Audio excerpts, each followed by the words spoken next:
Hi, everyone. Hi, Diana. Thank you for being here. I've got a bit of a croaky voice tonight, so I'm going to try and stick it out and not cough on this. But if I do mute at times, it might be because I'm coughing, still a little bit sick from this virus. Thanks for joining. Really nice to see people lurking. Say hello. Hey, windy weather or winter. Lovely to see you. Early morning, I know, for a lot of you guys. I know it's 9 p.m. here in Australia.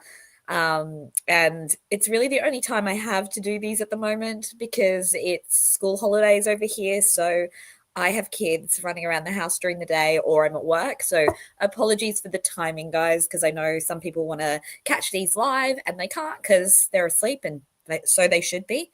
But anyway, lovely to see you guys. We are continuing our coverage of the lost tip narrative today. I know I always think that I'm done with it, and then there's something else that I dig into. So just a few final, I guess, inconsistencies and tying everything up together today. Hi, Donny Pitbull. Lovely to see you. Beautiful puppy. I love all of the puppies. And thank you so much for saying to keep up the good work. I really appreciate that. It's definitely not easy to be a content creator in Delphi because, or anyone involved, I suppose, on social media in Delphi, because it certainly is a difficult community. So lovely to have positive words said. Thank you so much. Okay, so Diana, do you want to come and talk to me at all? Because I may need some help later because my voice is going to potentially go. Hi, Barbara. Lovely to see you. Thank you for being a return viewer. So super appreciative. Super appreciative. Sorry, guys. I think it's going to be one of those days. Okay. So just to let everybody know, I am only doing these as presentations because that helps anchor me, because otherwise I forget the 20 zillion different rabbit holes that I go down in my head. I'm sure a lot of you guys can relate to that. I'm not the only one who probably has these racing thoughts. And so always letting you guys know that I am doing that because it helps me. And also, I know there are people out there who are maybe more visual learners. It helps anchor them. I'm not doing that because I'm trying to be a professor. Okay. Hi, Elizabeth Jones. Lovely to see you again. Really good to see you. So yeah, just wanted to let you know that, guys, I'm not trying to be a professor. That's not at all my intention. It just helps me be really anchored. So yeah, I need that organization. Okay, I've already just babbled for 3 minutes, so let's get going. Today, happy to be super interactive. I've got the bare bones on the slides to anchor me to the facts and to the information, but I think there's certainly room for speculation today, guys, about why everything is so inconsistent. So please feel free to put your theories in the comments. I've got the comments showing up on the screen because today I definitely would love some interaction from you guys around your thoughts about why this happened this way. And I'm going to think aloud as well as I do that. Okay. So let's go. I'll monitor the chat. Diana's in there though as well. So if I miss anyone, I'm sorry. I love everybody who comes and takes the time to listen and be involved in my lives, or anyone who catches the replay too. Okay. So today's lost tip narrative, I guess, topic or anchor point is putting together the pattern of inconsistency. So there's a few final things that I have been mulling over the last couple of days. So I'm going to add them in and then we're going to try and put it all together and have a bit of a theory around what was going on here. Today, we are going to go back to Dan Dulan. I think in a previous one of these Lost Tip Narrative Lives, I mentioned that I felt bad that he got thrown under the bus. However, when you look at his testimony again, you can see that he doesn't seem to be an innocent party in this either. So I've probably re-revised my views again about what we see with some of Dulan's testimony. So I always put Daisy's face up just because I love Daisy. She inspires me and I just love this picture. Always give you the disclaimer, this is all just my own opinion based on publicly available information. I am not professing to be an expert. I'm not a legal professional. And anything that I say about anyone is just speculation. Everybody is presumed innocent until proven guilty in a court of law. So if I express views about things that I think are suspicious, I'm not throwing around any allegations. Hi, RC99. Lovely to see you in here again as well. Okay. So this is the long agenda. I don't even know if I'm doing it in this order or anything, guys, because I literally, again, I do these at the end of my workday. So I'm just like throwing everything together. So apologies if it doesn't kind of go in this order, but this is what we're going to cover today. So if anyone's watching and is interested in any of this, then keep watching. So we're going to talk about the missing BMV sheet. We're going to talk about where did the phone info go? Why is the narrative summary so woefully brief? Questionable record keeping, the binder. Who printed the disposition summary and why? Liggett and Exhibit 232. Cleared versus covered. Irreconcilable contradictions or inconsistencies. Possible reasons to hide. What's there to hide? Definitely want your input on that. Deception is a more reasonable explanation, and whether there might be any appeals value in any of this. Okay, let's read through Mr. Dulan or Captain Dulan's testimony. I've just cropped out portions today that are relevant because obviously we don't want to read all of the pages. So I'm just going to read the bits on the screen for the people listening in and not reading. So the question here is, and I think this is on his direct exam, guys. The packet you turned in was stated to contain the lead sheet, Word document, and BMV info. Was this a new lead sheet you could print from your car computer if the one you wrote on was thrown away? No, the only lead sheet that, like, I did not have access to the system to print new lead sheets. So what I would have done is I would have taken my Word document and the BMV information that I included in the packet, and then I would run it through their printer, their copier. So it's only copying the top sheet of the lead sheet and everything that I had. And then after I got done with that, I would staple the information and submit it to the command center. And then I would hold on to that stuff probably, just as I was making my notes at the end of the day or the end of the week of the things that I accomplished. And once I no longer needed that, I would scan that information into my, scan it and email it to me. So I had a copy of it, which is the stuff that I found when I was contacted by Investigator Mullen. And then I would get rid of the hard copy after I had scanned it into my files. This feels like a comprehension test in English, like read that passage and what unusual things do you hear about? Hi, Mimi, lovely to see you here. He continues. I told him, like the name didn't sound familiar to me. I said, however, I'm at my office and I have a binder. Several binders with all of the information that all of the conservation officers had conducted during that time period, and I would look for whatever I could find. And did you look through those binders? I did eventually. Actually, the first thing that I did was there's a little search bar at the bottom left of your computer. I just typed in Richard Allen and it immediately brought up my Word narrative that I had submitted that you had in the exhibit earlier on my computer. So I knew, obviously, that I had interacted with him. And then I went and found my binder and found the lead packet that I would have submitted the day of February 18th. Again, are we catching some inconsistencies here, guys? So this is his pattern, apparently, of record keeping. So he has the original. Actually missed a step here, I think. So he has the original. He copies the original. He hands the original into the command center. I'll update this on the actual presentation, guys. And then he has a copy of the original. Here we go. We got the copy of the copy of the copy again, guys.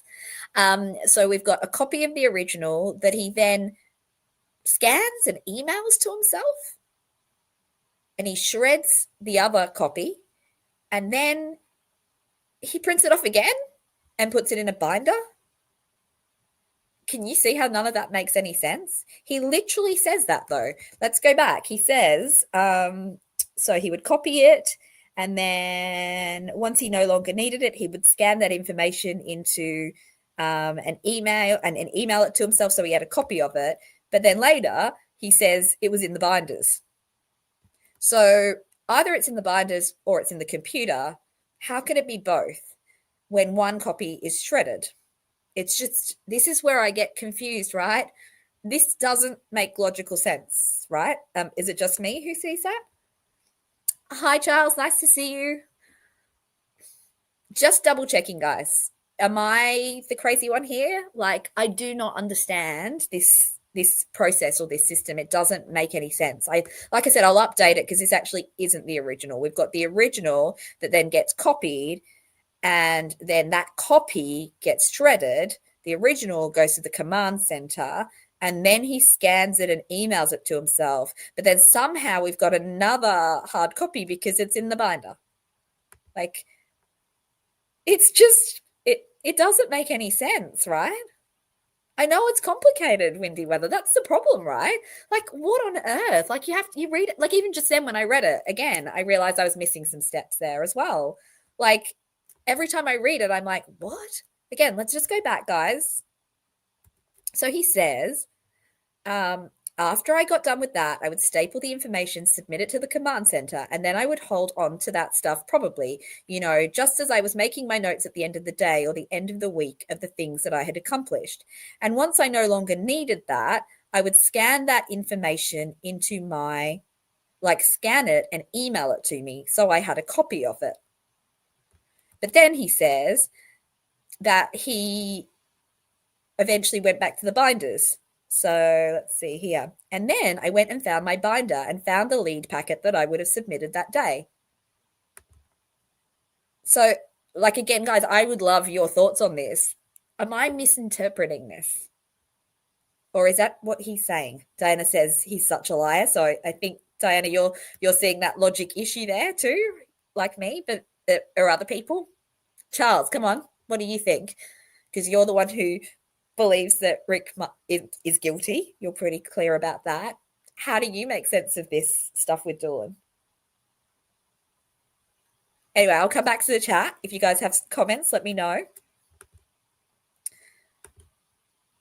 So now we'll look at Dulan's submission. So he says, I'll just go through the little bit of testimony again. So did he give you an indication of which direction the three girls were headed? He says, not that I recall. And then he says, the question is, okay, after you completed the interview with Richard Allen, you've done your Word document, you ran the BMV information. After you've gathered all of that, what do you do? What did you do next? And he says, I make essentially a packet of the lead sheet that was provided to me, and I put my Word document, and then I put the BMV information and photo and staple it together, and I return it to the command center. I provide the phone information to the investigators that are working on the technology aspect of the case, and then I submit the lead sheet and packet back into the command center. USA Libertarian, so many copies of copies and so many lost records. Exactly, right? So again here, we're now hearing that he... so I'm just reading the chat. So Elosa says, sounds like they consolidate the notes so it's in order and easy to read. Yeah, I agree. It does sound like there's some consolidation. I just guess what my concern is that, why wouldn't you then just leave it here on here? I mean, I also just think, isn't it unusual that Dan Dulan, who wasn't one of the lead investigators, he says he never followed up that tip ever again. And as we remember, he was on the stage at the press conference just a few days later, and he never ever thought of this guy again until 2022. Why did he have it in a binder? I mean, this is a double homicide investigation. I'm just not sure why he had that material in a binder in his office when it was already given back to the command center, and surely the lead detectives had it. It was on Orion. It's complicated. It doesn't make sense to me. But what we're seeing from his submission of the paperwork is that the packet he provided to the command center included the lead sheet, the Word document, the BMV info, and the photo, all stapled together. So that was all sent to the command center. So that matches some of the exhibits that were, I think it's 229, 230, 231, and 23. No, yep. I can't remember. We'll come up to the exhibits later, but these are the exhibits that he said he found. Alosa says people would complain if there wasn't a hard copy. They can't win. No, I agree with you, Alosa. I think my issue is though, like, why does he like if this is a copy and he scanned it in, why does he then shred that to print another copy? Like, that's the issue here. Like, I guess you could have a copy of it written as well as a copy of it in the scanning, but I just don't know why then he shreds it and copies it again. And I do still maintain that Dulan wasn't the lead investigator, so he shouldn't have the hard copy, should he? It's I don't know, like, it sounds really weird. Yeah, but yeah, Charles, I understand, like, maybe they could lose the that like evidence could get lost if something gets burnt down or whatever. But what I'm getting at here is more the illogical kind of way that he's kept it. Not that he kept it even. I mean, I do still think he probably didn't need to have that. I think there were other potential storage options within the actual command center. But the big issue I've got is that this didn't need to be shredded, did it? Like, this could have just been kept. Like this is like, okay, at my work, this is like we received the referral from the doctor and we scan it in, we shred that referral, but then we print it again. Now, the only time we would do that would be if this was the administration job and this was the therapist's work. But here we've got, this is all the same person. So, like, I totally understand if this copy in the binder was found in, Mullen's office or Holman's office, but this is all Dulan. I think that's what I'm getting at, because I think, like I said, this pattern here is quite consistent with what we would have in any sort of administrative setting, right? We scan the original and we don't need it anymore. But what doesn't make sense for me is why the very same person's then printed it and put it into a binder when he's not doing any further follow-up on it. This isn't a different person who's done that. That's what's confusing. So I'm just going to read the chat again. We take all notes that are scrambled, we consolidate them, get rid of all the notes and store them. And Charles says, these cops aren't famous for their intelligence. Is every note you make intended to be evidence in a criminal trial? Would it not have been easier and less paper to scan and save all? Yes, agreed. I mean, this, like, it's more, what I'm getting at here more than anything else is the illogical aspect here of destroying a paper copy after you've scanned it only to print it out again pretty much obviously the same time and put it in a binder. That's what I'm not understanding. Sorry, I've labored that point a bit, guys, but it's mind-boggling for me. I couldn't figure out any logic behind it, and it reminds me obviously of what we've talked about before with Kathy Shank, where she says that her whole job was to organize the bankers' boxes into folders and then scan them, but then we've got this printout instead of a scan in 2019. Again, it's just the illogicalness of all of this. Like, okay, we could say one person's illogical, but now we have multiple illogical people, and that's when we start to say that's a pattern, right? I mean, they've used circumstantial evidence against Rick, and yet the circumstantial evidence against the, I guess, law enforcement involved in this, to me, actually seems like a stronger case. Would you not agree? Exactly, Elizabeth. You'd put the original in the binder. You wouldn't shred it and go, now I'll just print it again. Like, it just seems very strange. So USA Libertarian says, do you know why we delete records? To not be used as evidence? Yeah, 100%. Okay. So with his submitting of it, there's another issue here because we've now got two streams of submission. So he basically submits the packet, which is all of this stuff, to Command Center. Fair enough. That sounds like a normal process. But he also does provide phone info to the investigators working on the technology aspects of the case. He literally says that. So first question is, how does he provide that? Sorry, I had hair on my mouse pad, guys. Sorry about that. So first of all, I'm querying, how has he provided that phone info? Have they just got another copy of that? And who are the investigators working on the technology aspects of this case?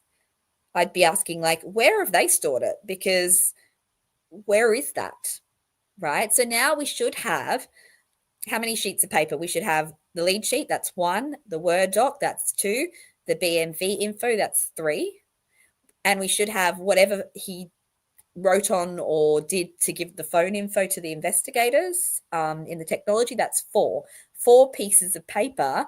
And yet Kathy Shank's magical discovery is only the lead sheet. We don't have the Word document, we don't have the BMV info, and nobody seems to know where the phone info that was provided to the investigators has gone. So just going through these exhibits again. So this here is the original, apparently, the copy of the original that he made and scanned and then printed again. To me, this is a good way to explain why there's none of the handwritten notes on the back, because it's a copy of a copy, and the back page, he even says that in his testimony, therefore wasn't copied. He only copied the front page. So then we have his Word document. This apparently has come from Dulan's binder. So this was not found by Kathy Shank. And fair enough, maybe this was shredded by the command center because it's just a copy of what's in the narrative summary. So I'm not too fussed. I wouldn't be too fussed about that being missing. I guess you guys would probably agree. That's not that suspicious. But why is this missing? Like, why is the BMV printout missing? Would they not have wanted to keep a copy of that? So this copy was definitely found in the binder. This is part of Dan Dulan stuff that he was keeping in his binder. You can tell that because if you look really, really closely, you'll notice that there are the faintest of holes punched that match exhibit. I just read S and I was like, what's S? States Exhibit 229. But why was there no copy attached to the Orion tip lead? Kathy Shank didn't mention finding this, right? Okay. And then we've got the disposition summary. Now, we don't know who printed this and we don't know where it was found because this has a print date of the 25th of the 2nd, 2017. And it was printed, I don't know why, Dulan does speak about it in his testimony, as this would have been done after he submitted his lead packet. First of all, then, it's not Dulan. He didn't find it. Kathy Shank doesn't mention finding this. So who found it? Because it wasn't just printed yesterday. It's printed on the 25th of the 2nd, 2017. So where was this piece of paper hanging around? So you see how we've got all these different pieces of paper and information, and yet we can't see any of it. We don't even know where any of this information has come from, except for the special stuff that Kathy Shank found.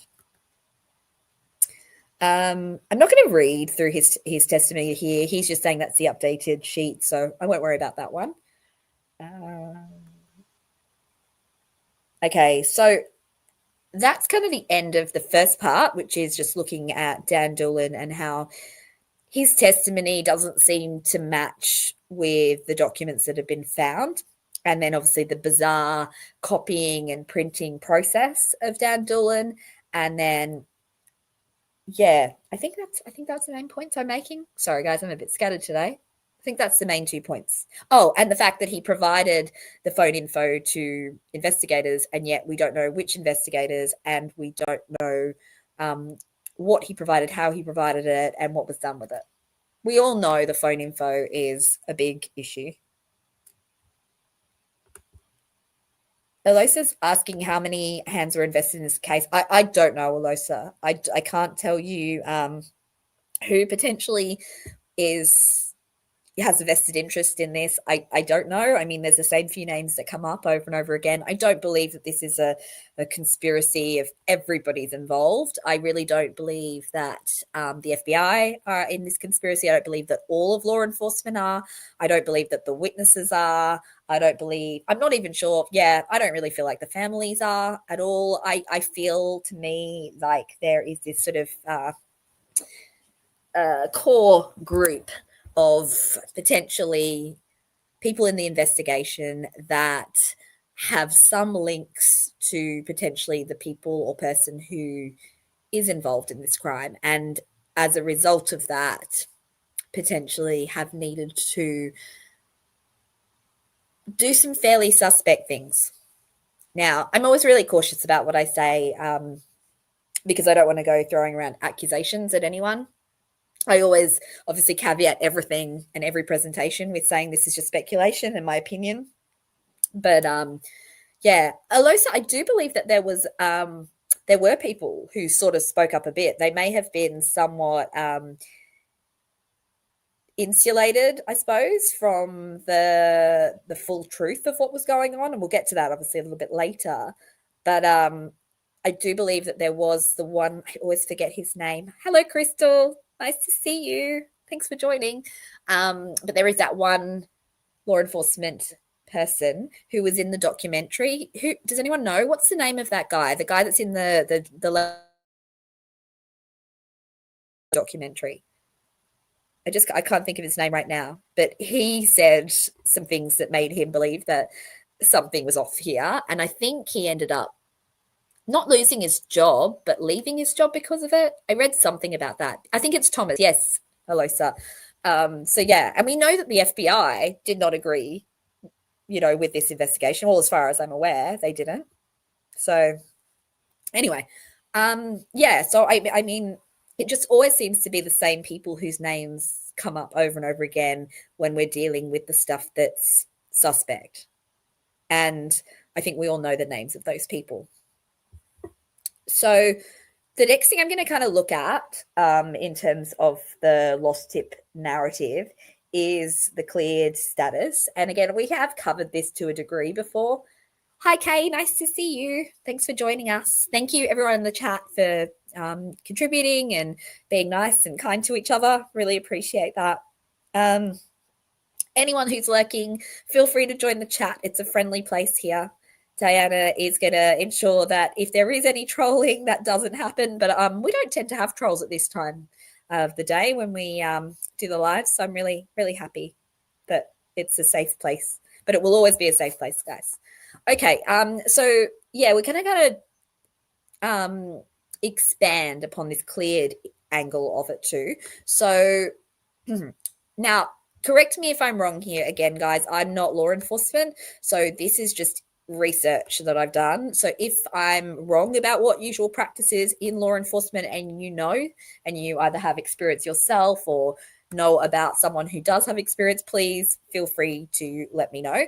But my understanding is that normal practice in investigations would be that leads are usually logged and tracked in a case management system like Orion.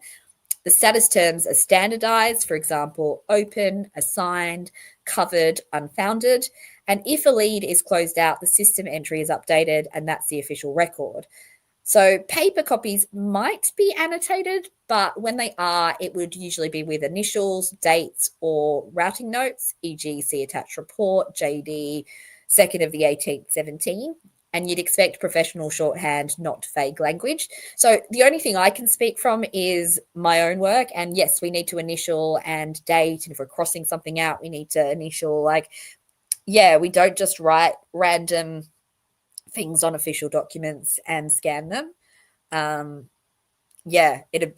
with our admin team, they would say, entered into the system or the practice management software by whoever. Even as far as if somebody reschedules or cancels their appointment, our admin team have to put their initials on the digital software that we use. So we know that, BB, I don't know why you say it's not Betsy Blair, but BB was the person who took the call from Sally when she cancelled her appointment. So to me, like that's in a small private practice of psychologists, but I would imagine in a legal setting, it would be even more necessary. I think back to like working in hospitals, having worked in a correctional center. I mean, everything was um, digital in the correctional center when I worked there, and this is dating back to like the early 2010s. So it's a long time ago, and everything was digital. And when it comes to working in hospitals, it's not always digital. It seems to be a little bit behind sometimes. But we'd always have to date it. We'd have to initial it. You can't just write cleared on something and not have any other annotations that go with it. So why is cleared odd? It's not official Orion status, which is covered. It's ambiguous. Does it mean suspect cleared, lead addressed, dead end? It's handwritten without the initials or date. Like I said, that seems pretty sloppy for a homicide case. And I know we can say, well, there's lots of sloppy things that they've done. And yes, there are. I'm 100% with you on that. But the issue here is that we're now having to accept that they're so sloppy in every single possible way. It just becomes this layer upon layer upon layer of errors, and I think that's where you start to say, well, nobody can be that sloppy, I don't believe, and not an entire department of people, because there are multiple people, as we know from previous lives about the lost tip narrative, that have been involved with this lead. So I've got here, would an investigator normally write it? So not as a matter of procedure. If they did jot cleared, it would usually be on a working note, not on the official lead sheet itself, especially in a high-profile double murder. You'd expect formal system entries, not vague pen marks. So I know that they may say, well, this was just a working note. It wasn't the official sheet because that was in Orion, but nonetheless, it doesn't seem to be anything in Orion that explains why it was cleared or covered, I suppose, either, does it? All we can see is this handwritten, nothing new, phone info provided to ISP. That's basically straight away, that is not cleared because they've sent the information to ISP for the phone information. So that's not cleared yet because they wouldn't have got the results back from that. And so whoever wrote lead cleared, there is just nothing there to indicate why it was cleared. Just having a read of the chat. Donnie says, I just had a ticket dismissed because the officer put the wrong name on ticket check, name on ticket.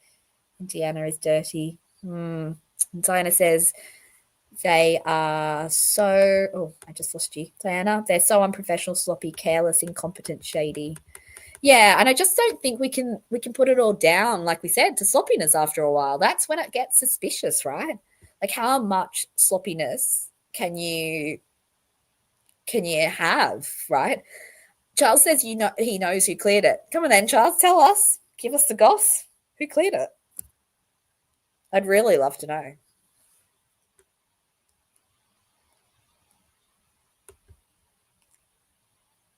So again, with the cleared status, the only sheet with the lead cleared is Exhibit 228, the one Shank says she found in 2022. The official Orion disposition sheet shows covered, exactly what you'd expect. The binder hold original doesn't have cleared either. We wouldn't expect that. That was Dulan's. Charles says his last name starts with H. Okay, I think we can all guess who that might be. So again, if that's the case then, Charles, the lost tip narrative doesn't make sense, does it? Right? So the one place lead cleared shows up is the one place that helps explain away why Alan was ignored. Right? It does not seem like normal investigative practice to handwrite lead cleared on a lead sheet. The official status is logged in the system. The fact it appears handwritten and only on the 2022 found copy is a big red flag. So why would they want to have cleared the lead? Why would they want to have that written on just the 2022 copy? Who knows, right? If lead cleared isn't in the same handwriting as the officer who generated the lead sheet or worked the lead, it means someone else added it later. It's not the proper annotation. It breaks the chain of custody because we can't prove who wrote it, when, or why. And I think the issue then is this something that has contemporaneously been written on it, and when? And again, pure speculation here, guys, but there could be a good reason for it if you wanted to explain why you're pulling up an old lead now, 5.5 years after the investigation. This is our only way to explain why we're pulling this rabbit out of the hat now. Oh, it was cleared accidentally. And we know from the Carroll County Comet article that the quote from Nick McClelland is about the cleared tip. The article is basically that the cleared aspect of it, the 7 letters, is what led to them not finding the information about Rick Allen. It just feels more like there's a reason to write that in 2022 than there was a reason that it was necessarily written in 2017. Now, I'm not saying that in 2017 they had suspicions on Rick. I'm saying in 2017 there was a reason they knew Rick was not the perpetrator or a person of interest, and so they didn't need to follow it up, hence covered, right? But not cleared. They didn't clear anyone. Didn't they say that? They never cleared anyone in this case for all those years. So the cleared, I don't believe, was written on it in 2017. I don't even know whether it was written on it in 2019. I suppose that's a possibility when Kathy Shank went and printed out the narrative summary, perhaps as part of the cast geofencing. That's my hypothesis. But I actually think a reasonable hypothesis here is that lead cleared was written in 2022 to explain away why they were pulling out a lead that was years old and now saying that they didn't know about it for years, even though there's multiple copies of this apparently flying around. Okay, guys, how are we going? Just going to read the chat. So Charles says, you realize they cleared Bridge Guy altogether, right? I mean, yeah, I mean, they had so many inconsistent things they say. It's impossible to know what they were or weren't doing. And they don't seem to have an issue with going back on things that they've done and not feeling the need to explain it. So they said that the old Bridge Guy sketch was no longer important. And yet, I mean, well, they didn't use it at trial, I suppose, but, you know, essentially that's what Betsy Blair said the guy that oh no, that wasn't Betsy Blair, was it? I don't know. But anyway, well, guys, I'm losing my train of thinking right now. But yeah, the fact of the matter is there's almost always these discrepancies and things that don't make sense, and they can never really explain it other than oops. Okay, so I'm just going to keep going. I've already said that, so we'll keep going. I will put the presentation link up later as well. I want to do a few things to fix it, and then I'll post it. So if you guys are interested, you can have a look. So here we now have a powerful pattern of mishandling. So taken together, the contradictions form a pattern that makes sloppiness implausible. Shank said 2022, but clearly accessed Allen's records in 2019. And that seems to me like a false testimony, or at the very least, problematic memory, right? And it really, again, as I mentioned the other day when we've been talking about this, even if Shank herself doesn't understand why she printed it in 2019, there was a reason, and surely the investigators would know that. Don't say burger, Charles. I'm hungry. It's 9:30 and I haven't had dinner. I was thinking of doing a cheeky Macca's, as we call it here in Australia, McDonald's run after this. I want a cheeseburger. Yum. Okay, let's go back. So Dulan said he shredded the originals, but again, I'm gonna gosh, guys, I'm getting so stuck on my words today. I'm going to go back and remedy some of the stuff on the slides, because when I just read Dulan's testimony out loud with you guys, I realized he didn't shred the originals. He shredded the copy of the original that he'd copied in the command center.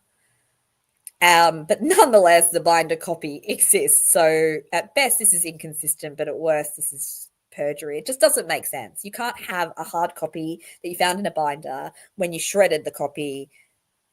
And if you do, then that's very strange behavior. Sorry, guys, I'm not keeping up with the chat, but I know Diana is. So sorry if I'm actually missing it. I will go back and have a look in a minute. What have we got here? So the lead cleared appears only on the 2022 box copy in different handwriting, not a system term, suggests potentially tampering or retroactive addition. The BMV printout is missing from the original, the official file, but present in the binder, which again is suspicious. Is that mishandling or suppression of exculpatory information? Who printed the disposition summary, which is, I think, 131, and why? And I actually did look into this, and I haven't got it in the slides, so I will look into it further and update the slides. But what is the reason they would print that disposition summary out? I don't know. I believe that it would be to be put in some sort of case binder or whatever, a lead binder that the investigation team, like the lead investigators, would have, not Dan Dulan. And remember, that was printed on the 25th of February, 2017. So again, another piece of paper. We don't know where they found it from, where they dug it up from, because it was definitely printed then. Is this appeals worthy? I mean, again, I'm not a legal professional, and I'm sure some of the legal professionals involved in this case will probably tell me, no, I'm wrong, wrong, because that's what usually is the case. But I feel like it seems like it could be at least part of the case. It's a pattern of perjury and mishandling that undermine the fairness of the trial, right? What do you guys think? So I will go back to the chat now, and I will try to kind of get through the comments. But yeah, what are everyone's thoughts? Does this seem like it could be appeals worthy? Just seeing if I've missed anything in the chat, guys. Again, sorry if I do. It's hard to keep up.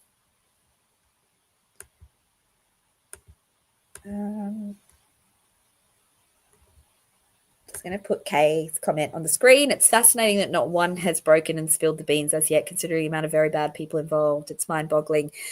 Yeah, I think it is. Like, it is interesting because usually, I guess, the more people involved, you would expect someone to crack.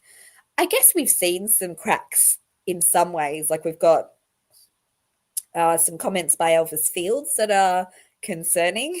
We've got, I believe, Brad Holder and Patrick Westfall kind of turning on each other and things. Now, I'm not again saying that they're necessarily involved, but there's some unusual things that have been said and done. In terms of in the investigative team, I suppose one's not going to crack on the other because, I mean, this would be serious misconduct and they'd all get in trouble, right? So, it's like if all of us were involved in a conspiracy together and we're all part of law enforcement. If I now decide to jump ship and go and say, oh, well, it was all Diana's fault. Diana decided to do this. Well, then I would end up getting in trouble too because I'd covered it up too, I guess. So, yeah. Yeah, anyway, I don't know. I don't know. Any other comments before we move on? I'm just having a look through. Sorry if I've missed your comment, guys. And let's put up, here we go. We've got USA Libertarian says, I think the quote was, we identified the first sketch and cleared him. If that's what you refer to, I've wondered if they were talking about Rick. Yeah, I mean, who knows? Potentially, right? Okay.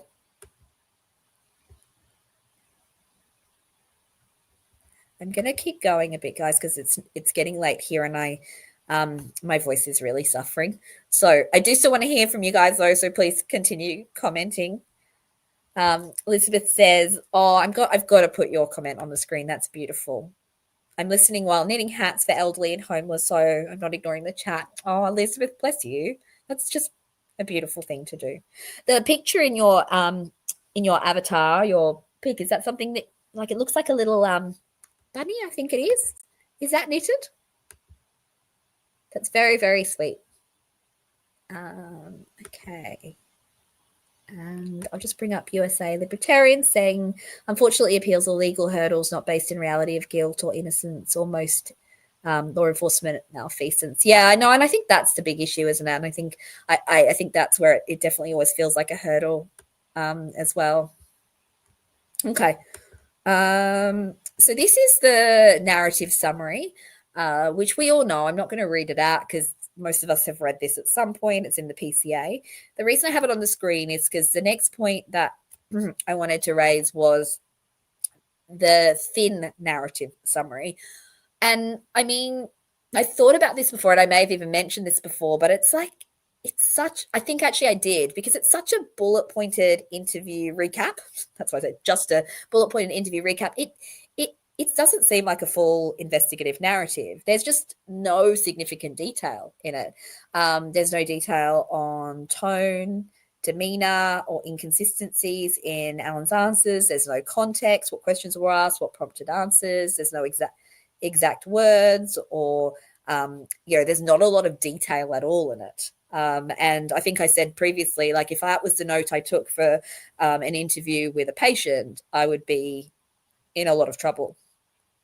So why on earth was it so brief, right? If we compare that to normal investigative narratives, now I obviously haven't read lots of these, but I've seen no, I haven't probably ever seen a narrative from a witness, but you would expect that they would span multiple paragraphs and pages. You think they would capture verbatim statements, timestamps, officer observations, recommended next steps. Now, he says who were the three girls, but other than that, there really just isn't a whole lot of detail here. And, you could say, well, he didn't think that Rick was suspicious, but like, it doesn't matter. He's still on the trails at the time that is the key period, right? Elizabeth, it's a teddy that you made. Oh, it's beautiful. I love it. I'm just going to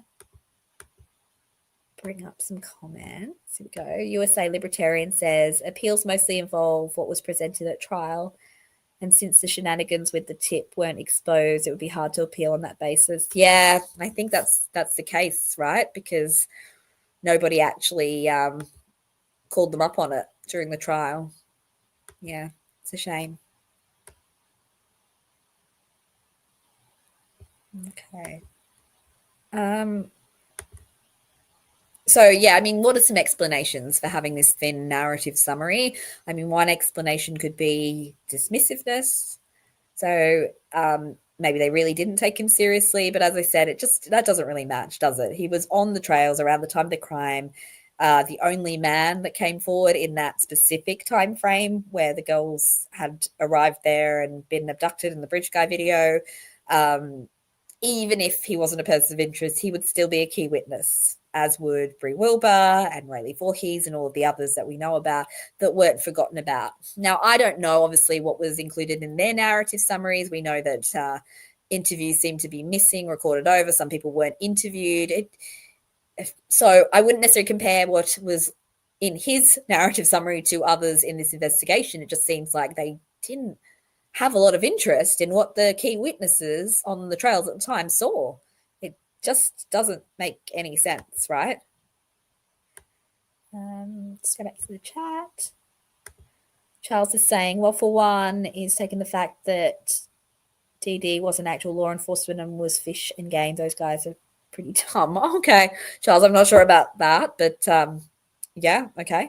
And Johnny says, if you go back and look, most were involved with the Masons in some way, shape, or form. I have heard that. Yeah.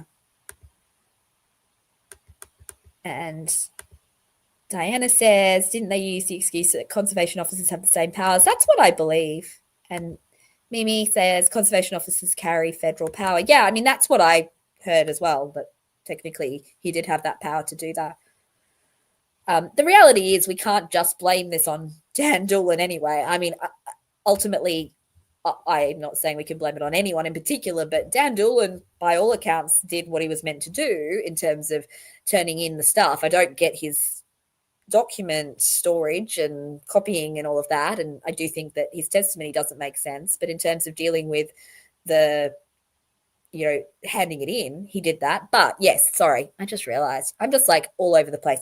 I am saying that Dan Dulan's narrative summary is problematic. I am saying that. And I don't think we could just put that down to him being a conservation officer, because if his summary was problematic, then the lead investigators would have said, you know what, go back. You need to ask some more questions. And the thing is that, like, we would do that. Again, I always bring it back to the work that I do. If I do an assessment with someone and I've missed important information, I go back and get it. You ask again. And again, I'm not part of law enforcement. I just watch my shows that I like, and it seems like they go back and interview people multiple times, but not in this investigation, clearly. So another explanation they could have was that it was a paperwork shortcut, that they logged only the minimum in Orion, keeping richer detail elsewhere. Well, where is that richer detail? So they'll say, well, were they handwritten notes? Well, why were they destroyed? Or where were they kept? The Word document, we've seen that. That's the brief summary as well. And then I think a very reasonable explanation here is that the brevity might not just be laziness, but intentional minimization. It could be designed to undersell the importance of the encounter, keeping Allen low profile, but for what reason? Now, I'm not at all suggesting that they were trying to cover up for Richard Allen. Just double checking that no one thinks I'm saying that. Hi, Carol. Nice to see you. What I am saying, though, is I think that there were other reasons that they might want to keep Rick's information low profile. Sorry, guys. My throat's really not great here today. Apologies if you're hearing me cough. So in the chat, guys, what reasons could there be for intentional minimization of Rick's information and witness statement? Please, guys, put it in the chat. I would love to see your thoughts. I don't want to just always give my thoughts. Me. I have thoughts. I always have thoughts, but let's see. I will put your comment up on the screen. If you don't want me to, you can say, please don't put it up. But I'm really curious. What are your thoughts? Why would they want to intentionally minimize Rick Allen? Come on, Diana, you start us. This is like literally is being like in a lecture and being like, so who has the answer? No one puts their hand up. Except that it's not a lecture, as I said, guys.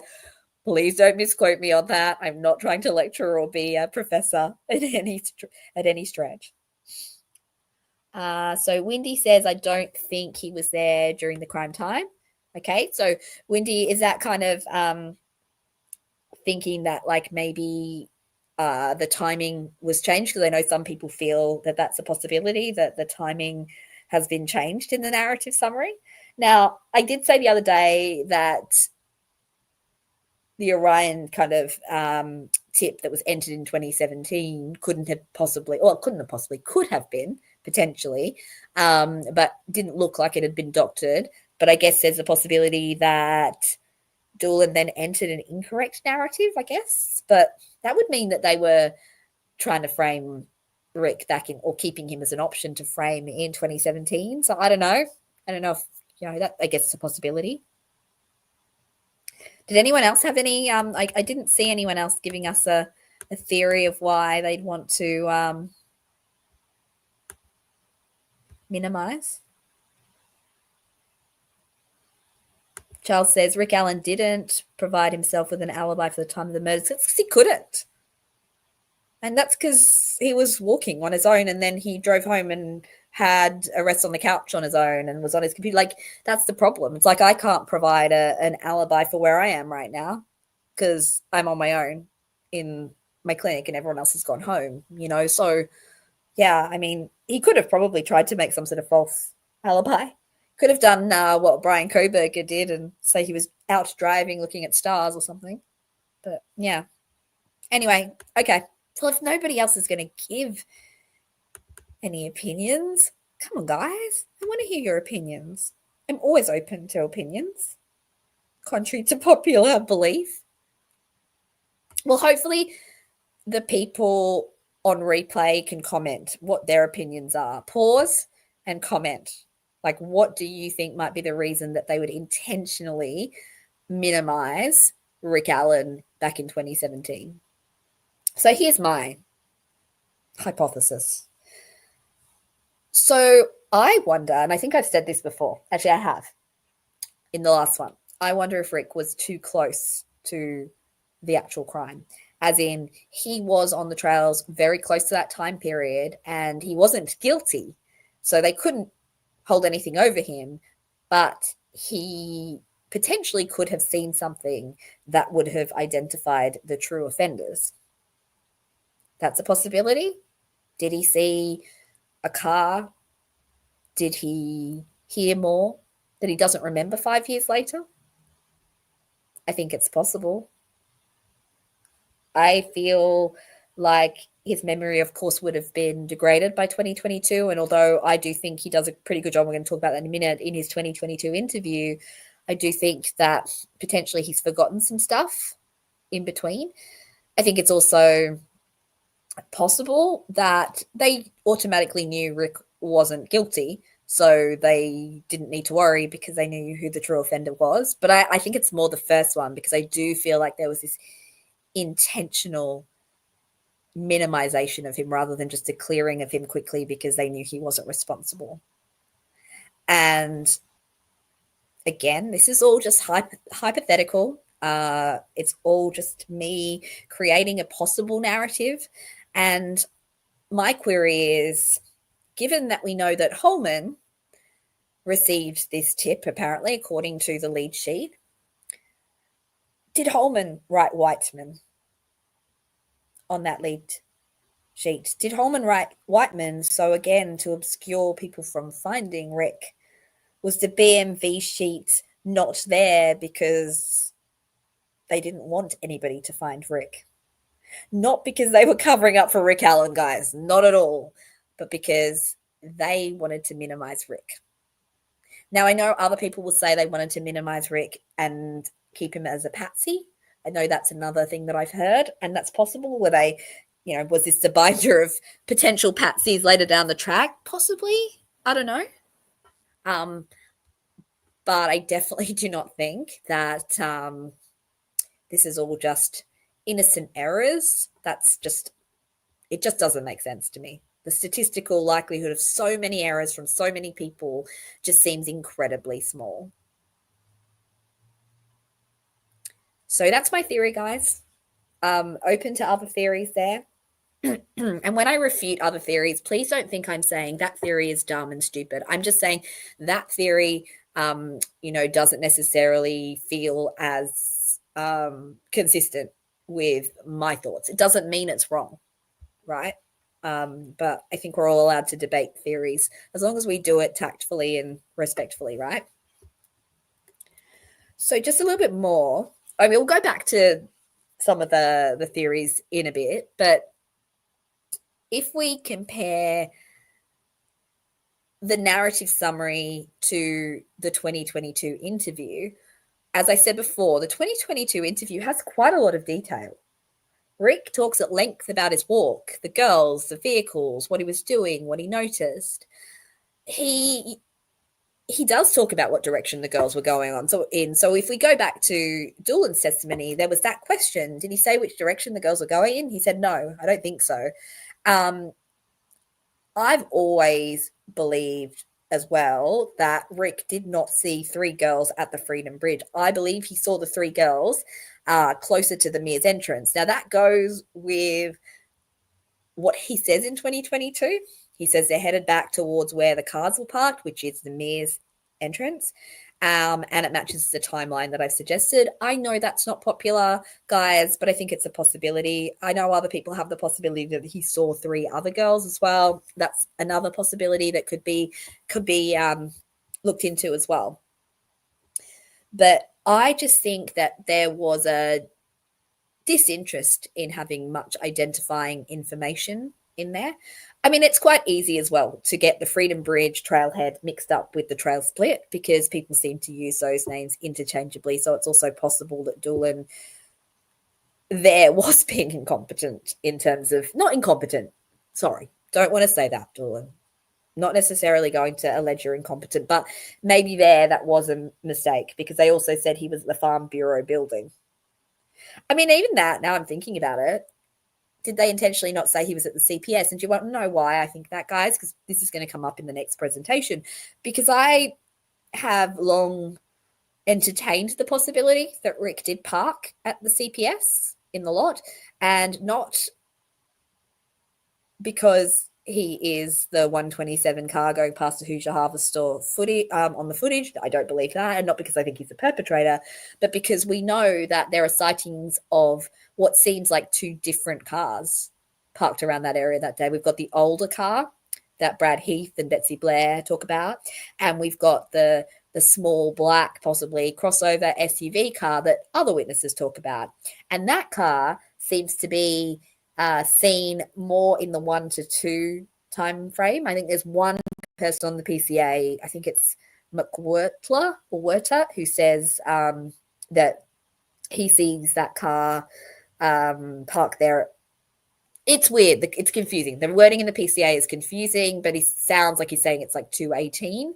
But the issue with that as well is that the state never called McWhirter to provide any testimony. So who knows? It says he was driving past the Hoosier Harvest Store or something like that at a particular timestamp. So again, we don't know, was that after he passed the CPS or before? Anyway, I'll get to that when we talk about the Hoosier Harvest Store and the CPS cars in a subsequent presentation. But what I'm saying here is now I'm thinking about it, was Dan Dulan trying to obscure where Rick parked as a possibility, again, hypothetically?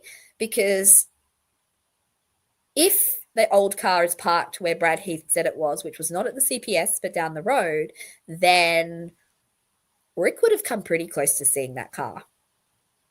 Now, did that car move? I've talked about this before, and again, will come up in the next video. But yeah, I wonder, were they worried about what cars Rick did see? Because were the cars, or a car that Rick saw, potentially a problem? Who knows? Okay, guys. So just going back to this again. Carol says, if Rick was guilty, why would he admit to being there? I damn sure wouldn't. Right. Exactly. And admit to being there at the time, the bad time, the time that only the killers would know at that point. Because realistically, remember, how would anybody else know that Abby and Libby were dropped off at that exact time and abducted at that exact time, that many days into the investigation? You know, he called up or went into the police station on, what was it, the 16th? Nobody knew what time Abby and Libby had arrived there. I mean, still to this day, people questioning that. But, you know, nobody knew the timestamps. Nobody knew what time the bridge guy video was at. So literally then, Rick has given a detail that would be so inculpatory then if he is the murderer. Like, he would literally be putting himself in that key window. And it just doesn't make sense, because he could easily have said he was there earlier or later. And if it later came up, if he is the bad guy, the guy that did it, he could just say, well, memory, right? I wasn't sure. So yeah, I think somebody else said, who was that? I saw a nice comment up here, a fun comment here. Is USA Libertarian, because he's a diabolical criminal genius. Rick is basically Zodiac. I love that. Yes, forensic unicorn is my term that I put with that too. It's just, it's a lot. So Charles thinks, though, that it would be a good reason to admit being there. I mean, I know that people who believe he's guilty say, well, if he admits to being there, it's because he's worried someone saw him, so he better tell the truth. Yeah, I guess so. I guess he could. But realistically, I mean, even if he saw the girls, let's say he walked past Bree Wilbur, etc., and he is the offender, which I don't believe he is, he could still say he left at 2, because he walked past those girls before 2. He could say he never walked to the Moan on High Bridge that day. Nobody saw him there. Or if you're worried that he thinks Betsy Blair saw him. I don't know. I mean, I just think, like, he could have said he left at 2 instead of 3. He's just giving a wide window which is what people do. People give a wide window. I think it was around from here to here. I don't see that as suspicious. And Mimi says nobody identified him exactly, but of course they lied to Kathy that day in interviews and made her feel absolutely confused and gaslit. Well, Charles, but if he covered his face though, then he doesn't need to tell anyone he was there because he wouldn't think that anyone saw him, right?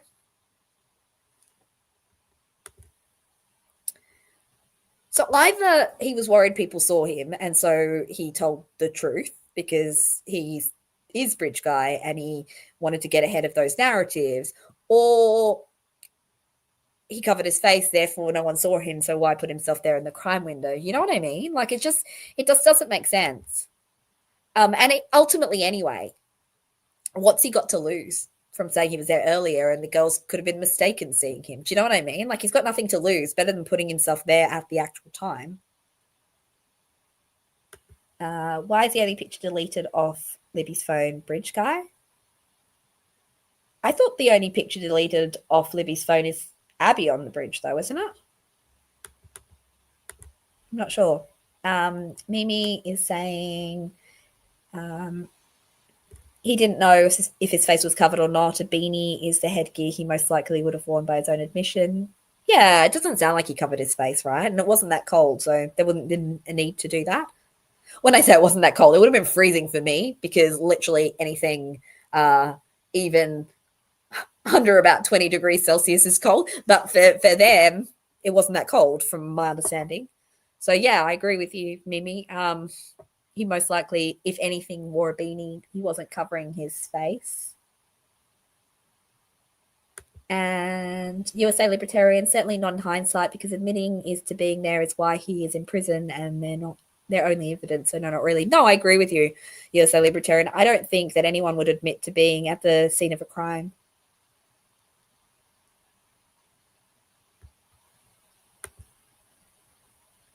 So, Charles, are you saying that the bridge guy video was deleted from her phone? Like I don't know actually. Was it? I didn't think it was.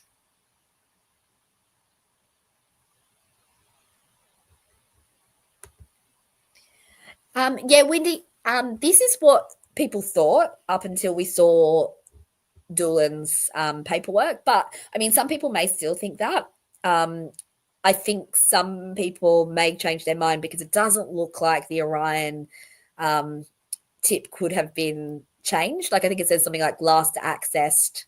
Actually, we can go back to it. Let's go back to. Actually, I'll just share this tab instead for a minute. Sorry, guys, about my throat. This one, but this one here. It says last activity at the top, 19th of February 2017, and this has that timing of 1:30 to 3:30 in it. So, I mean, this I imagine would be hard to manipulate, this Orion sheet here.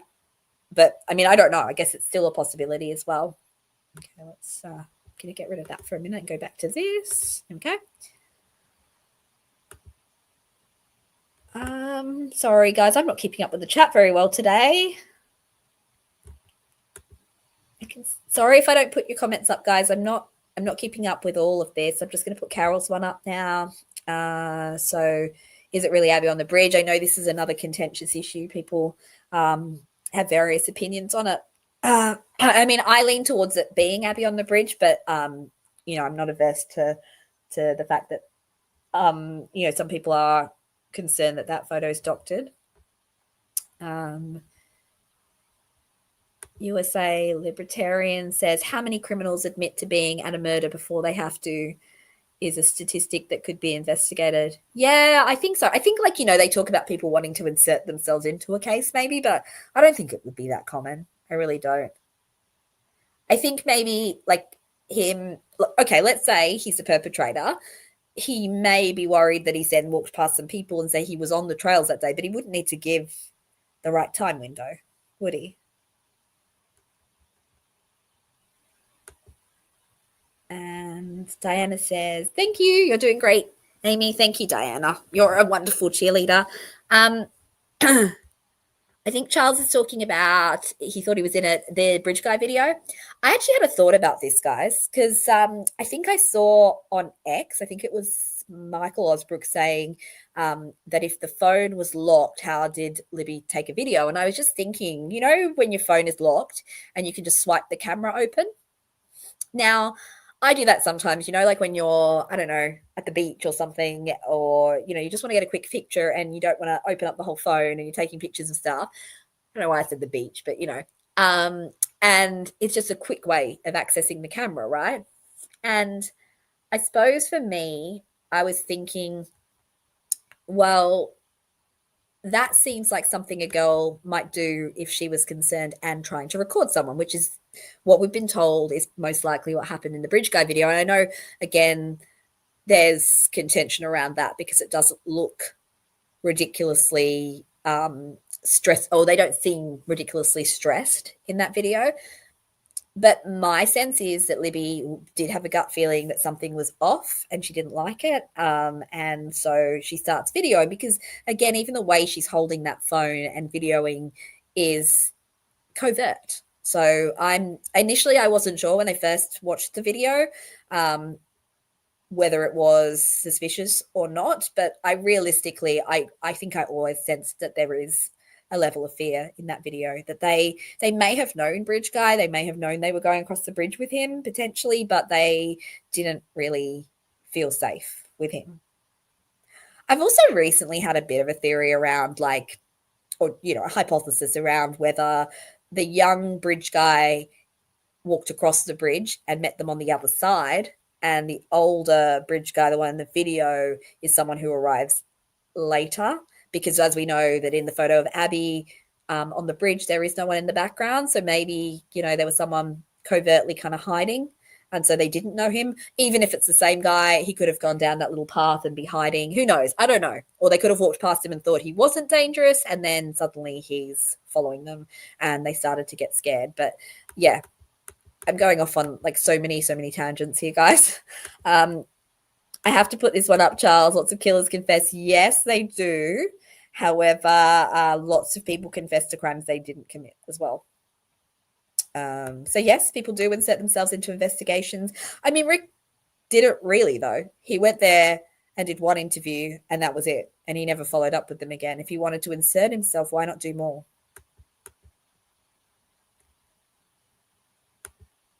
Yes, the picture of Abby absolutely is the one that's deleted from the phone. I've always thought that was odd because I believe it wasn't in the Snapchat cache. I think that's one of the most oddest things about the phone. I think a lot of the other stuff about the phone isn't so odd, but I think that is odd. And to me, I don't know when that happened and how that happened, but that is definitely very strange. And I do not think Rick Allen could have gone into the phone and deleted that picture and not shown any record of doing so. Because again, no offense to Rick, but he's probably not a tech genius. I mean, I'm just making an assumption there. I couldn't do that. And I'm not a tech genius either, so I'm not putting him down because does anyone in this chat know how to delete a photo from Snapchat cache while not accessing and opening the phone? It just seems a bit off, doesn't it? Okay. Just going to put one more comment up. USA Libertarian. He said he wasn't Bridge Guy and also didn't say he saw Betsy Blair. So going in because Betsy Blair might ID him makes it easier for BB to ID him, which he didn't. Exactly. Actually, really good point, USA Libertarian. I didn't even think of that. So yeah, if he thought he was seen by the three girls, then he would come in and say, well, I was there and I saw the three girls. But then he would also then just say, oh, yeah, I saw this other lady. I was like, when I was on the bridge and then I left. You know what I mean? Like, yeah, it doesn't really make sense, does it? Why tell half the story but not the rest of it? I honestly do not think that Rick went in there because he's guilty. Obviously, everyone already knows that. I don't even need to say that. It's kind of stating the obvious. Donnie is saying he went to see if he could help and was turned into a patsy. Exactly. That's what's very sad about this. All right, let's go back to this, guys. So, yeah, I mean, basically I was just comparing it to the 2022 interview and it doesn't really make sense that in the 2017 interview, we've got this tiny little narrative summary. And in the 2022, he's pretty detailed. And we've gone through that before. If you go back to the timeline video from previously, you'll see how we've talked about what he says and his not his testimony, but his interview transcript. I am going to go back to the timeline again over the next little while because I think it's time to revisit it again, given now that, a lot more of us are seeing that potentially the time he gave was that later time initially, because the Orion printout would be hard to doctor. Again, I'm not saying it's certain, but I think it would be hard. Okay, so here we're at the irreconcilable inconsistencies. This is tying it all up, guys. I don't have anything else at the moment to pull off those few pieces of paper. I'm just going to tie up all of the ends. I think this includes all of them, but I may be missing some. I will keep thinking. And if I've missed any from previous lives, apologies, but you're all welcome to go back and look at those. I think I have actually now as I'm thinking about it. Anyway, because it's late, I'm probably not going to remember everything that I missed now, but anyone who's interested in this lost tip narrative issue, they can go back and watch. I reckon it's about 5 hours worth of lives now. Not sure. But Diana, you've been here for all of them. You should know. I'm going to put you on the spot again. Okay, so Diana's going to not want to be a mod for me anymore soon. She's going to be like, she is such an annoying person. She's always making me be put on the spot. Anyway, so one of the inconsistencies, the origin of the lead. So the lead investigator, Jerry Holman. I think I spelled Holman wrong there. Hey, Jer, nice to see you. Not Jerry Holman, by the way, guys. This is Jer. I wouldn't do that to you, Jer. I wouldn't conflate you with Jerry Holman. I spelled his name wrong here, just by the way, guys. I'll fix that. But he says, on the sheet that we've seen, it notes that he received the tip. Now, he may say he didn't, but that's what it looks like. And I will credit Cryptex and who else was it that said that? Cryptex was the first person that suggested that, and I think it was Peggy who said that, and there's been a few other people who've echoed that sentiment, that Jerry Holman clearly, from that lead sheet, was advised at least about this tip, and potentially was even the person who actually went and saw Rick that day when he came in. Why does it matter? Well, we know his name is the top of the task force from the very start. So it suggests it couldn't have been lost in the shuffle. Again, we've talked about this before. Are we now to suspect or expect that Holman and Dulan and the other people who processed some of this information on the lead sheet, all the names are listed there. It's about 4 or 5 people, plus whoever got the phone info, who was investigating the technological side of things. All of them have amnesia. All of them conveniently forgot one person on the trails that day in the key time frame, when really there weren't that many people on the trails that day within those few hours. It's ridiculous, right? So the legal implication is it undermines the prosecution narrative. There's a potential for false or misleading testimony. We've got Dulan's interview and record keeping. So the strikingly brief summary. So he's really brief for the summary, but he got the phone identifiers and BMV data. So on the one hand, we're being super brief. On the other hand, he's got that more detailed information, which apparently Cheyenne, I think, says they didn't take her phone info. So interesting, isn't it? They only seem to be interested in some people and not others. Why does it matter? Well, it contradicts his own testimony and raises doubts about the chain of custody. We've got fragmented information streams. So, we've got things being given to various different people. We've got bits and pieces being found in various different places. We've got the inconsistency of the 2019 printout, which was what first got us all super worked up about this lost tip narrative, which directly contradicts the testimony of Kathy Shank and their rediscovery story. We've got the disposition sheet, which is the 232, which is marked as covered, printed on the 25th of February. Where on earth was that found? Who printed it out? Why was it printed? We've got the lead cleared annotation, which I've just talked about, which is odd. It doesn't kind of match what would usually be done. It doesn't match the Orion terminology. It's written in different handwriting. There's no initials, no date. That does sort of lean towards retroactive annotation. And did I say Kathy Allen just then, guys? I'm just checking because Jed said Kathy Shank, and I know I've made that mistake before. So apologies if I've done that again. Why do so many people have similar names in this case? It's too confusing. Sorry.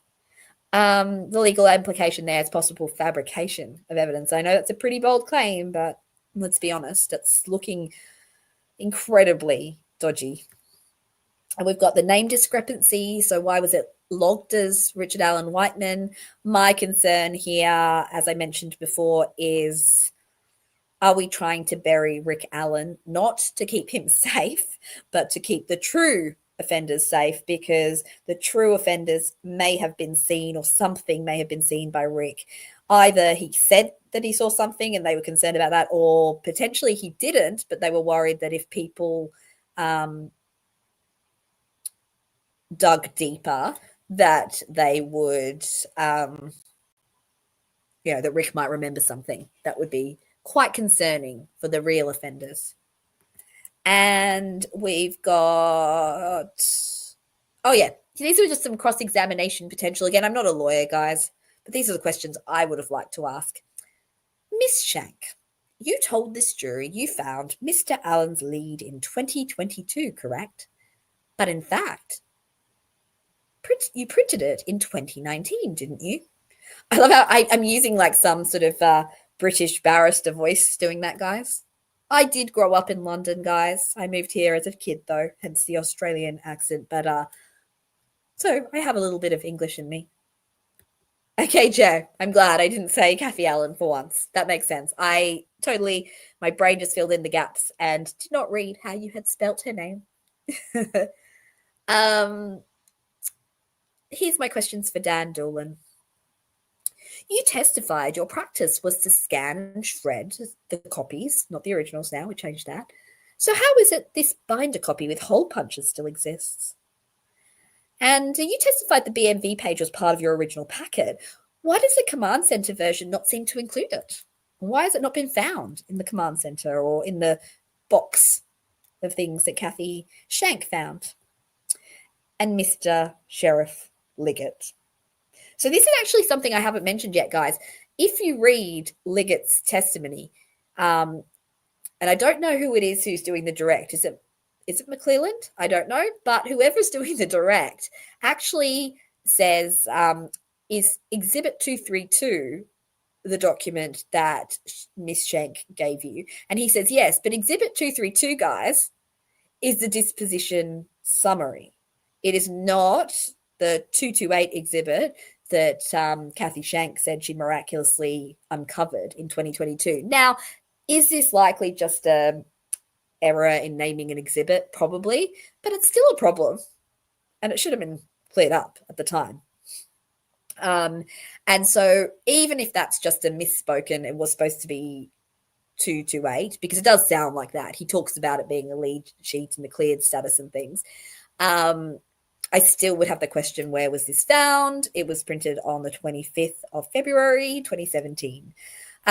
Interesting. My mind really went deep into conspiracy. I was like, is this Liggett's way of insulating or distancing himself potentially from the 228 exhibit that says 2019 print date? But I think that was going a bit too far. I don't think that's what happened here. I think it's just they've confused exhibits. But worth thinking about, though, and entertaining.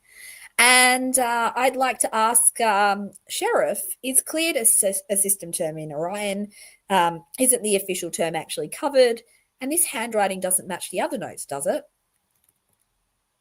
Okay, guys, I think that's the end of the lost tip narrative. I have a few extra thoughts, though.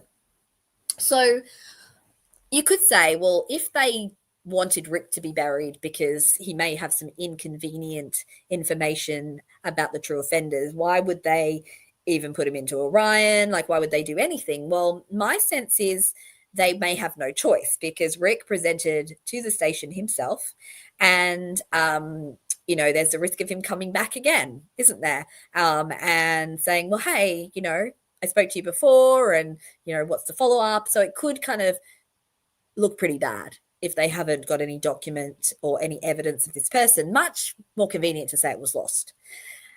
So that's one of my suggestions. And the other one is, who were they hiding Rick's info from? Why were they burying him as Whiteman, not having his photo and BNV printout on the file, having very vague and incorrect in some ways evidence on the file? I mean, Dulan has called the CPS the Farm Bureau. Maybe Rick called it that. Maybe that was a deliberate attempt to obscure where he parked, as we've kind of talked about today. And here is where I wonder, were they trying to minimize or cover it up from the investigators that I don't believe were biased in this situation?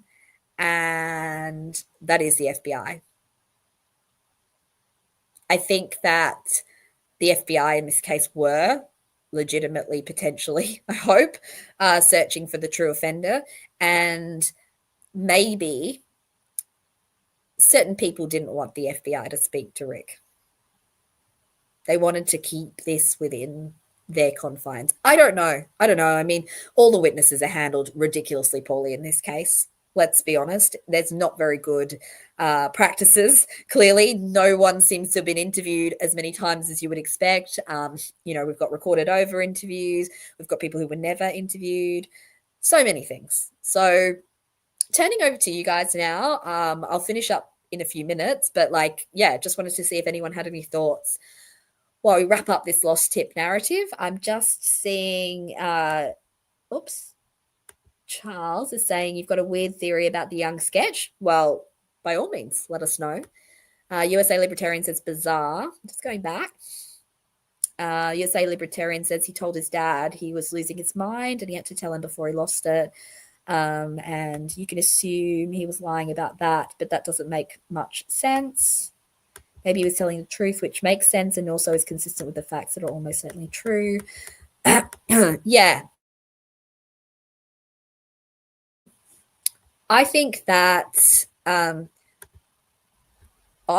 Rick's always told the truth, of course. I don't feel that he's ever told lies. I think that his memory has been fallible, like anybody's memory.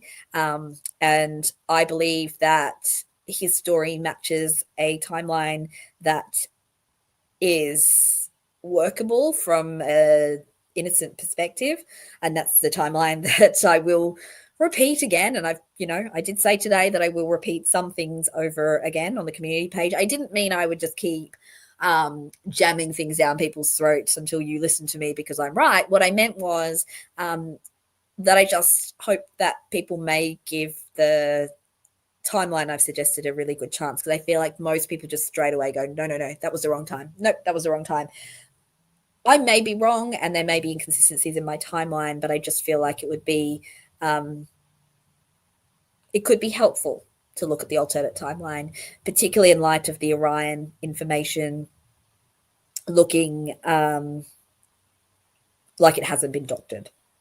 And so either we're to assume that Dulan deliberately obscured the time right back in 2017, or which to me seems less likely, or we're to assume that is what Rick said, and that is consistent with the timeline that I've mentioned, which will again tie in with the CPS cars stuff that I'm going to bring up soon too.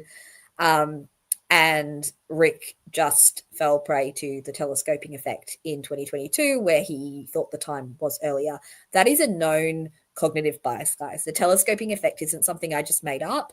It's a known cognitive bias where people's recollection of time is not particularly accurate. We all know that. That's pretty easy for us all to kind of assume that we're not going to be super accurate 5 years later. But we also do notice that people tend to squash things closer together as time goes on. So his anchor was seeing his parents that morning. That was the time anchor. And I think that's the anchor that he he stuck with, and not stuck with, but he remembered 5 years later, and as such, maybe he pulled the time up a little bit earlier. But even then, I mean, even in the interview, he says, could have been earlier, could have been later. Like, I think he even goes up to a time of 1:45 for leaving. So, he's not really rock solid. The walk that he describes is not a lengthy walk that would take, from 12 to 1:45. He doesn't do an hour and 45-minute walk. He walks to the bridge and then back and sits on the 505 bench for a few minutes, he says. So,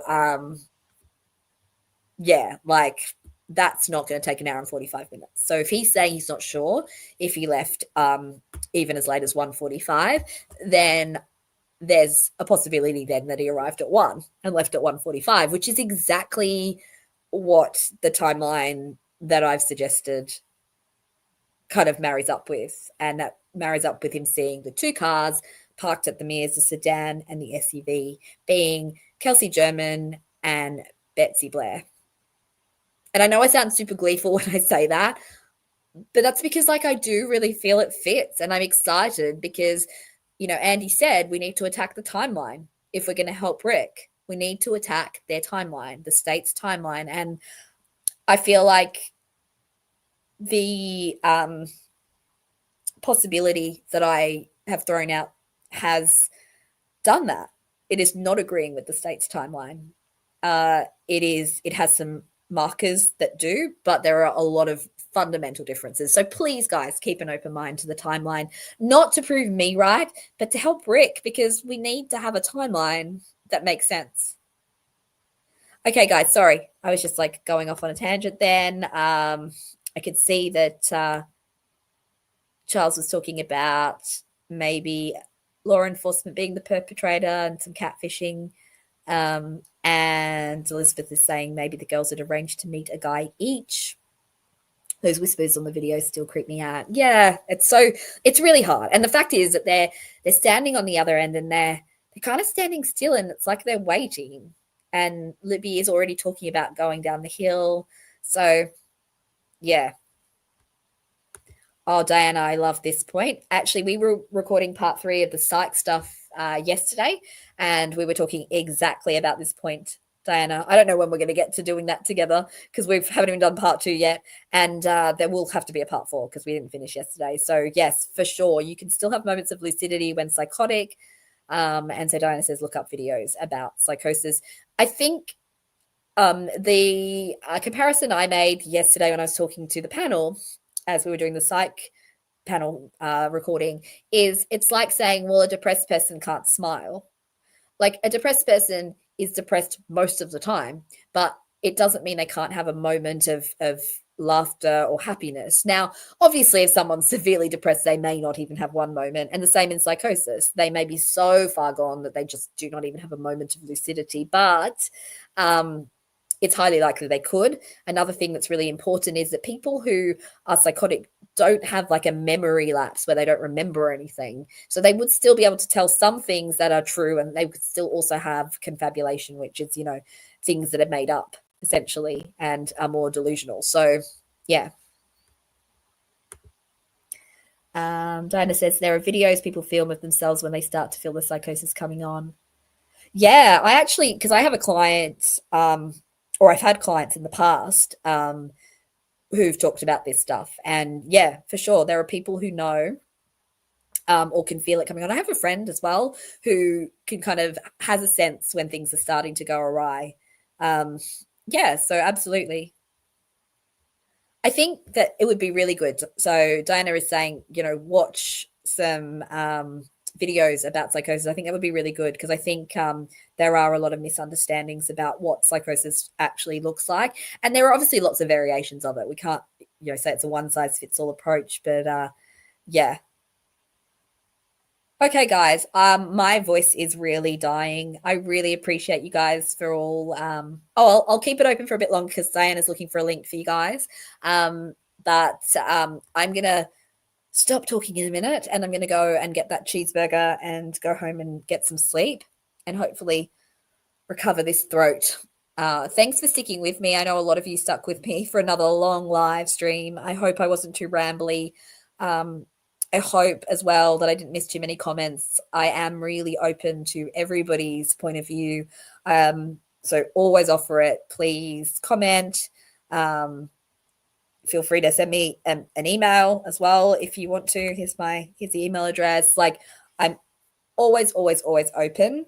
I know that certain people will say that I'm not, and they will say that that's what I'm sort of describing as bullying. But no, a difference of opinion or a debunking of something I have to say is not bullying. I don't see that as bullying at all. The only thing I see as bullying is nastiness and throwing insults at people and making people seem like they're stupid, which I think most people would consider as bullying. I don't think that's me being a victim. Anyway, guys, it's late. I'm tired. I'm just waiting for Diana, though. I will wait. Actually, Diana, how about you just comment on the video with a link, and then that way everybody has access to it, because sometimes the people on the replay are less likely to scroll through the chat.